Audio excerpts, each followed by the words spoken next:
नमस्कार, बहुत बहुत स्वागत है आप सभी का हमारे इस खास बुलेटिन में। मैं हूं आपके साथ ज्योति यादव। चलिए बुलेटिन की शुरुआत करते हैं। श्री राम जन्मभूमि तीर्थ क्षेत्र ट्रस्ट के संस्थापक सदस्य महावीर मंदिर न्याय के सचिव आचार्य किशोर कुणाल का निधन हो गया है। सीएम योगी ने ट्वीट कर शोक जताया। सीएम ने ट्वीट कर कहा कि अत्यंत दुखद और सामाजिक और धार्मिक क्षेत्र की अपूर्णीय क्षति है। सीएम ने प्रभु श्री राम के उनकी आत्मा की शांति के लिए प्रार्थना भी की है। और आचार्य कृष्ण कुणाल का निधन हो गया है। आपको बता दीजिए कि महावीर मंदिर न्याय के सचिव थे और उनके निधन पर सीएम योगी आदित्यनाथ ने ट्वीट कर दुख जताया।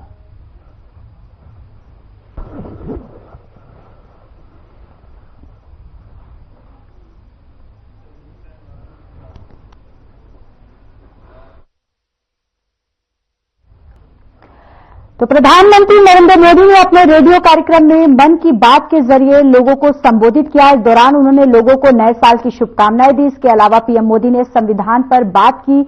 मन की बात के 170वें एपिसोड में पीएम मोदी ने कहा 2025 में 26 जनवरी को हमारे संविधान को लागू हुए 75 वर्ष होने जा रहा है। ये सभी के लिए बहुत गौरव की बात है। हमारे संविधान निर्माताओं ने हमें जो संविधान सौंपा है वो समय की हर कसौटी पर खरा उतरा है। संविधान हमारे लिए दिशा दिखाने वाली रोशनी है, हमारा मार्गदर्शक है। ये भारत का संविधान ही है जिसकी वजह से वह आज है।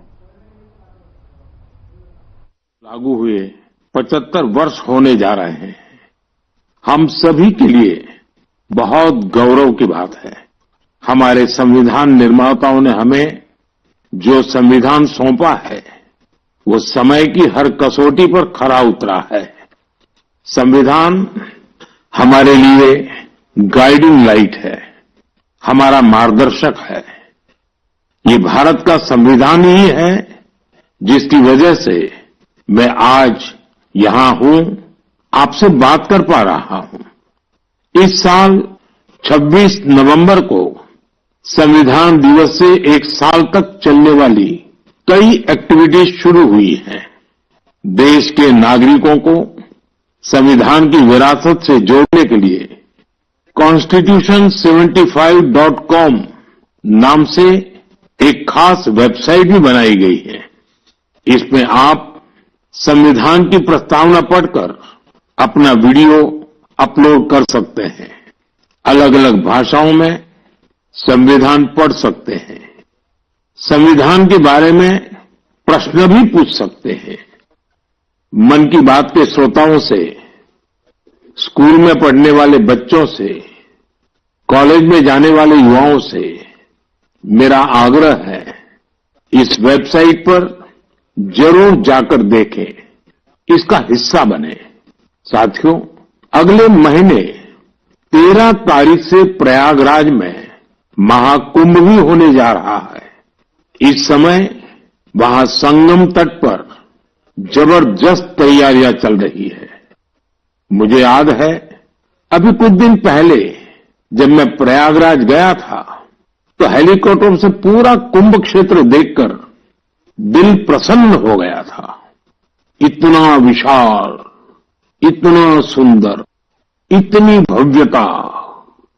साथियों, महाकुंभ की विशेषता केवल इसकी विशालता में ही नहीं है, कुंभ की विशेषता इसकी विविधता में भी है। इस आयोजन में करोड़ों लोग एक साथ एकत्रित होते हैं। लाखों संत, हजारों परंपराएं, सैकड़ों संप्रदाय, अनेकों अखाड़े, हर कोई इस आयोजन का हिस्सा बनता है। कहीं कोई भेदभाव नहीं दिखता है। कोई बड़ा नहीं होता है, कोई छोटा नहीं होता है। अनेकता में एकता का ऐसा दृश्य विश्व में कहीं और देखने को नहीं मिलेगा। इसलिए हमारा कुंभ एकता का महाकुंभ भी होता है। इस बार का महाकुंभ भी एकता के महाकुंभ के मंत्र को सशक्त करेगा। मैं आप सबसे कहूंगा, जब हम कुंभ में शामिल हो तो एकता के इस संकल्प को अपने साथ लेकर वापस आए। हम समाज में विभाजन और विद्वेष के भाव को नष्ट करने का संकल्प भी लें। अगर कम शब्दों में मुझे कहना है तो मैं कहूंगा, महाकुंभ का संदेश, एक हो पूरा देश। महाकुंभ का संदेश, एक हो पूरा देश। और अगर दूसरे तरीके से कहना है तो मैं कहूंगा, गंगा की अविरल धारा, न बटे समाज हमारा। गंगा की अविरल धारा, न बटे समाज हमारा। साथियों, इस बार प्रयागराज में देश और दुनिया के श्रद्धालु डिजिटल महाकुंभ के भी साक्षी बनेंगे। डिजिटल नेविगेशन की मदद से आपको अलग अलग घाट, मंदिर, साधुओं के अखाड़ों तक पहुंचने का रास्ता मिलेगा। यही नेविगेशन सिस्टम आपको पार्किंग तक पहुंचने में भी मदद करेगा। पहली बार कुंभ आयोजन में एआई चैटबॉट का प्रयोग होगा। एआई चैटबॉट के माध्यम से 11 भारतीय भाषाओं में कुंभ से जुड़ी हर तरह की जानकारी हासिल की जा सकेगी।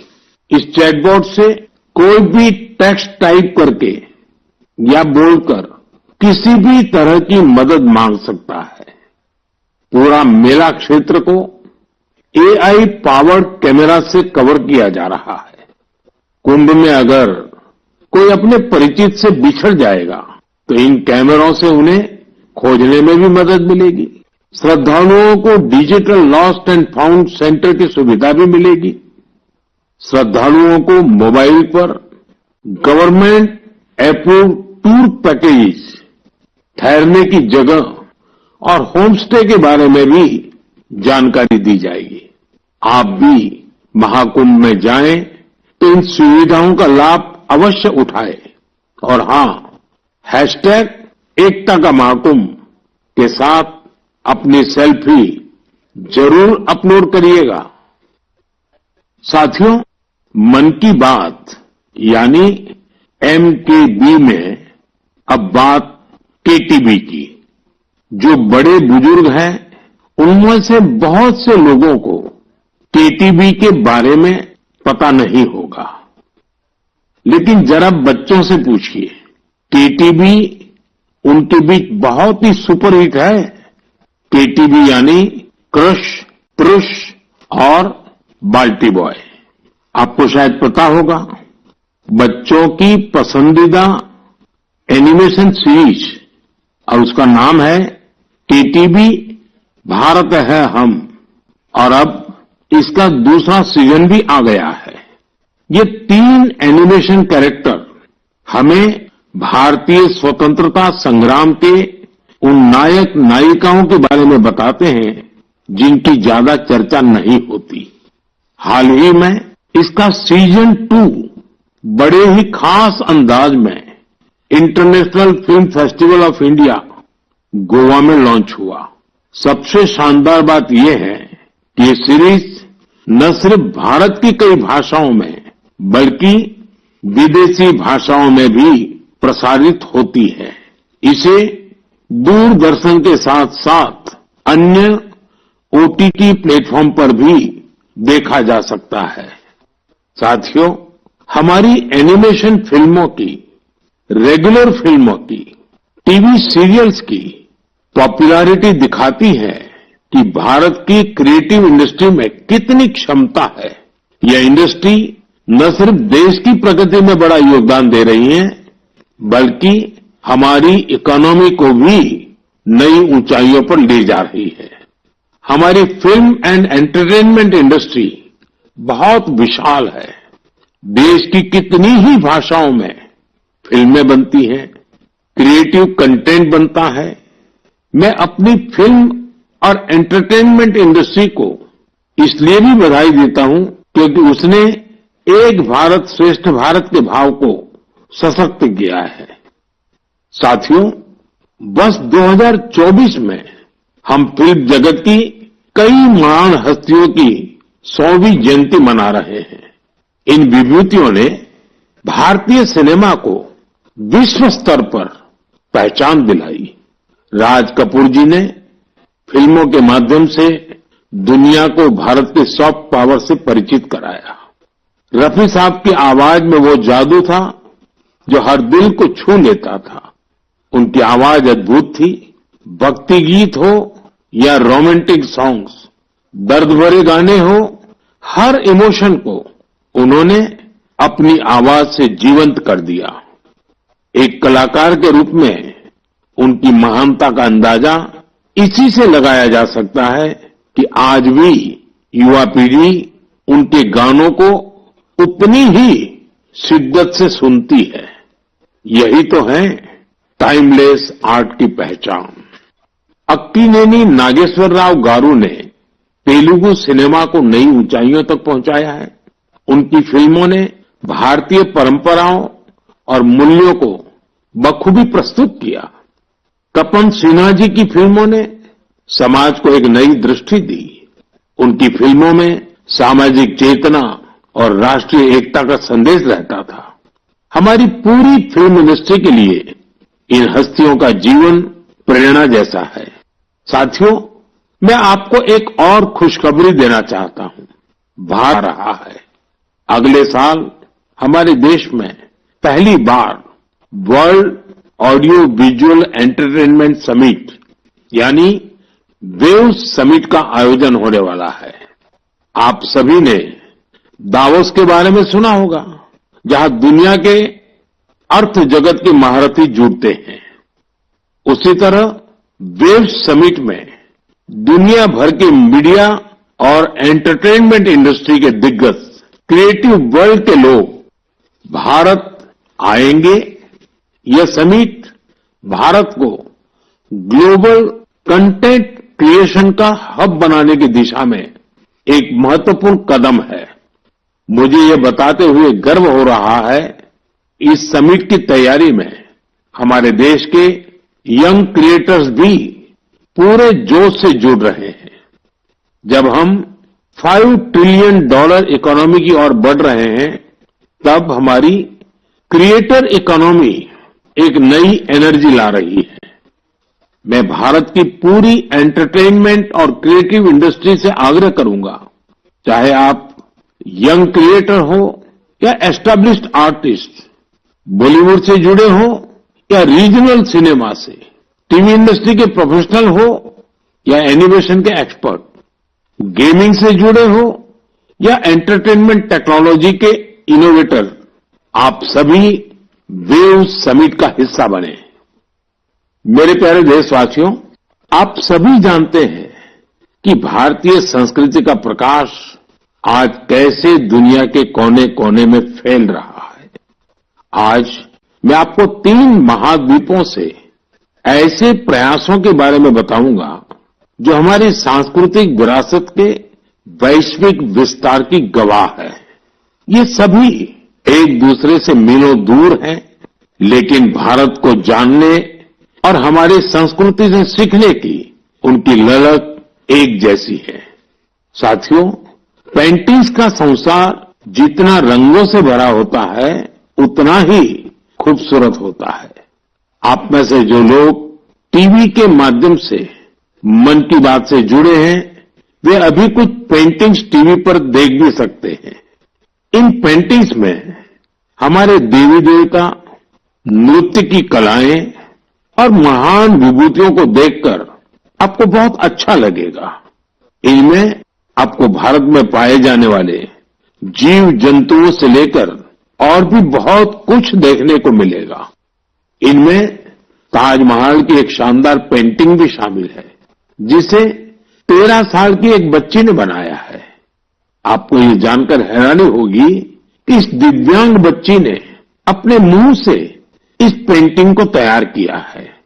सबसे दिलचस्प बात यह है कि इन पेंटिंग्स को बनाने वाले भारत के नहीं, बल्कि इजिप्ट के स्टूडेंट्स हैं, वहां के विद्यार्थी हैं।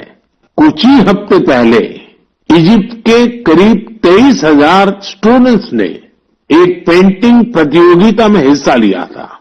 वहां उन्हें भारत की संस्कृति और दोनों देशों के ऐतिहासिक संबंधों को बताने वाली पेंटिंग तैयार करनी थी। मैं इस प्रतियोगिता में हिस्सा लेने वाले सभी युवाओं की सराहना करता हूं। उनकी क्रिएटिविटी की जितनी भी प्रशंसा की जाए वो कम है। साथियों, दक्षिण अमेरिका का एक देश है पराग्वे। वहां रहने वाले भारतीयों की संख्या 1000 से ज्यादा नहीं होगी। पराग्वे में एक अद्भुत प्रयास हो रहा है। वहां भारतीय दूतावास में Erika Huber free ayurveda consultation देती है। आयुर्वेद की सलाह लेने के लिए आज उनके पास स्थानीय लोग भी बड़ी संख्या में पहुंच रहे हैं। एरिका ह्यूबर ने भले ही इंजीनियरिंग की पढ़ाई की हो, लेकिन उनका मन तो आयुर्वेद में ही बसता है। उन्होंने आयुर्वेद से जुड़े कोर्सेज किए थे और समय के साथ वे इसमें पारंगत होती चली गई। साथियों, ये हमारे लिए बहुत गर्व की बात है कि दुनिया की सबसे प्राचीन भाषा तमिल है और हर हिंदुस्तानी को इसका गर्व है। दुनिया भर के देशों में इसे सीखने वालों की संख्या लगातार बढ़ रही है। पिछले महीने के आखिर में फिजी में भारत सरकार के सहयोग से तमिल टीचिंग प्रोग्राम शुरू हुआ। बीते 80 वर्षों में यह पहला अवसर है जब फिजी में तमिल के ट्रेन टीचर्स इस भाषा को सिखा रहे हैं। मुझे ये जानकर अच्छा लगा कि आज फिजी के स्टूडेंट्स तमिल भाषा और संस्कृति को सीखने में काफी दिलचस्पी ले रहे हैं।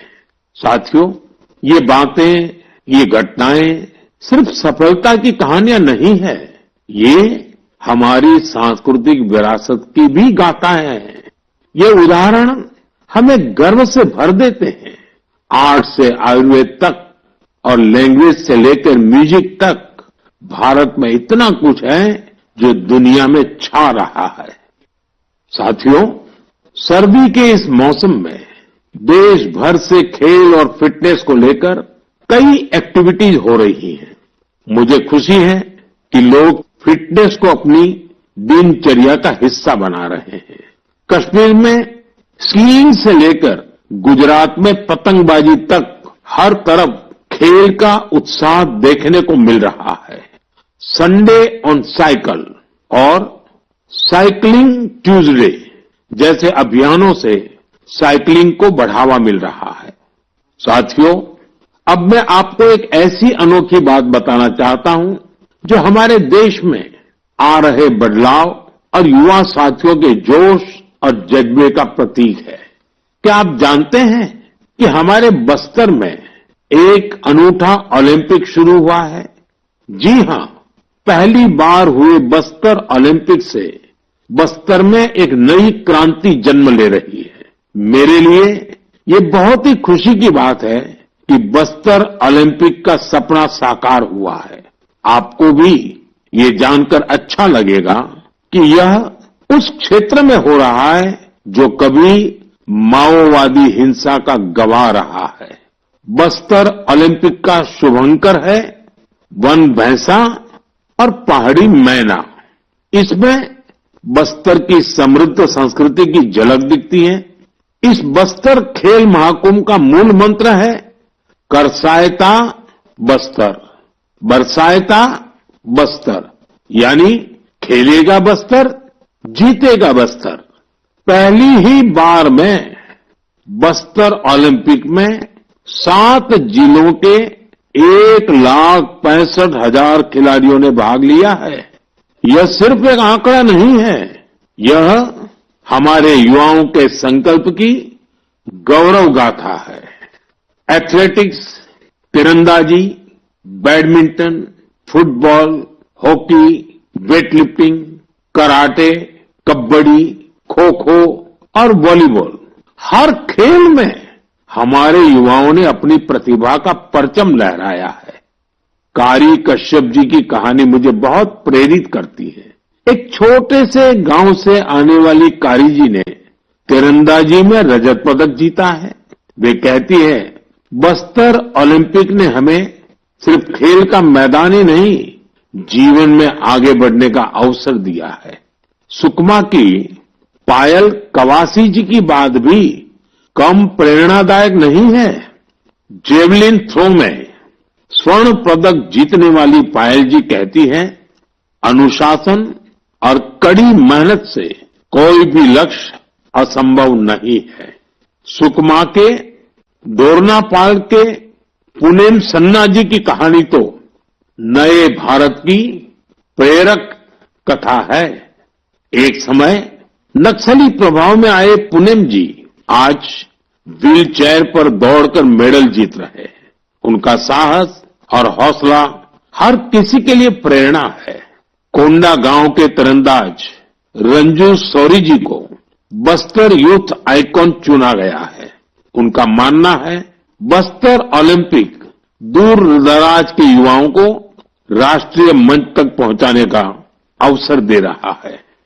साथियों, बस्तर ओलंपिक केवल एक खेल आयोजन नहीं है, यह एक ऐसा मंच है जहां विकास और खेल का संगम हो रहा है, जहां हमारे युवा अपनी प्रतिभा को निखार रहे हैं और एक नए भारत का निर्माण कर रहे हैं।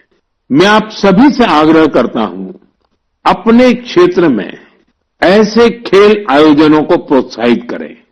हैशटैग खेलेगा भारत जीतेगा भारत के साथ अपने क्षेत्र की खेल प्रतिभाओं की कहानियां साझा करें।